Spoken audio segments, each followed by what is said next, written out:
Hello, my name is Julia Hüttner, and in this video I'm going to talk about CLIL, which is the abbreviation for Content and Language Integrated Learning. And very briefly, that's an approach to language teaching where content, which is non-language related content, so it might be history or geography, is taught through a foreign language for the students. So why would people like to use CLIL? Well, one of the reasons is that it's a way of expanding meaning-based instruction. So we make use of the content of non-language classes. So you've got geography or business studies, and you can use their concepts and topics and meanings, and in that way you really extend the objects of real communication. It's also in a way an extension of task-based language teaching and communicative language teaching.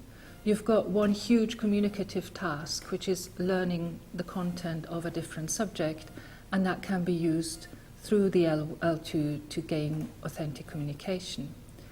Another issue is that we've got the situation where there are learner groups who are often seen as people who are not interested in learning languages because they might not like what's typically taught in the foreign language classroom, and they might be more interested, for instance, in learning science through English.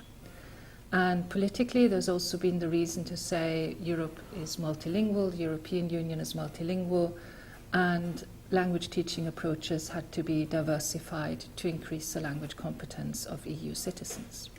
So to give you a slightly more precise definition of CLIL, which is difficult because it's an umbrella term for a variety of practices, I think the best one is the one suggested by Christiane Dalton-Puffer, and she says that CLIL is an educational approach where some curricular content is additionally taught through the medium of a foreign language, which is often also taught as a subject itself, typically to students participating in mainstream education at primary, secondary or tertiary level.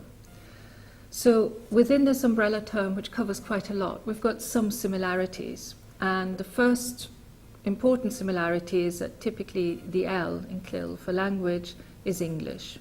It's the most popular language used, it's the language that has most support.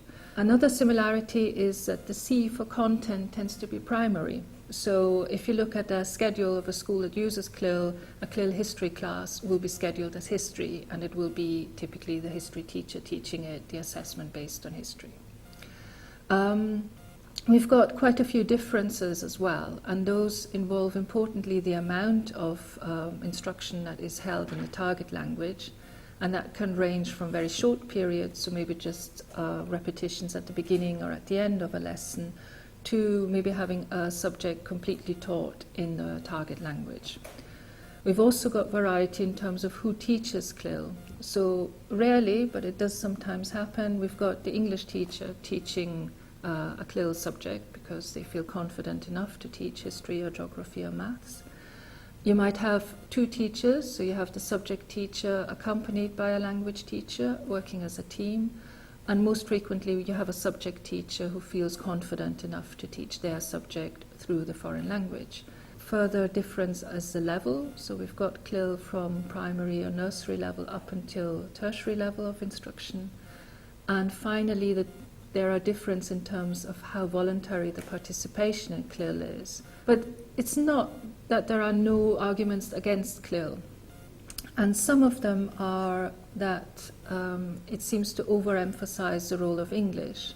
So it reduces, in a way, student learning the discipline-specific elements of their first language. Some content teachers also worry that they can teach less of their content subjects if they're using a foreign language.